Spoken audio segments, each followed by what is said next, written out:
इमरान खान पर कातिलाना हमला। पीटीआई ने पुलिस मुद्दईयत में दर्ज मुकदमे को मुस्तरद करके अदालत जाने का ऐलान कर दिया। पीटीआई रहनुमा फवाद चौधरी ने कहा कि एफआईआर में हमारे नामजद 3 नाम शामिल नहीं। हमारे लिए ऐसी एफआईआर कागज का एक बेवकूफ टुकड़ा है। मुसर्रत जमशेद चीमा ने भी इमरान खान पर कातिलाना हमले की दर्ज होने वाली एफआईआर को नामंजूर करते हुए कहा कि नामजद मुल्जिमान के अलावा किसी और पर एफआईआर वक्त का ज़िया है। वाज़ेह रहे कि इमरान खान पर कातिलाना हमले का मुकदमा पुलिस की मुद्दईयत में दर्ज किया गया था, जिसे पीटीआई ने मुस्तरद कर दिया था। पुलिस का कहना है कि हमले का मुकदमा थाना सिटी वजीराबाद में एएसआई की मुद्दईयत में दर्ज किया गया, जबकि एफआईआर में नवीद वल्द बशीर को मुल्जिम नामजद किया गया है।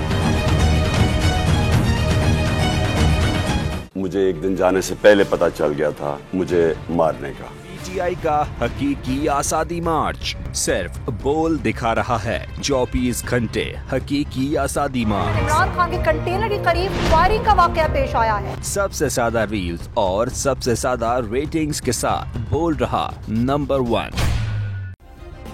सब्सक्राइब करें और बेल दबाएं ताकि कोई खबर रह न जाए।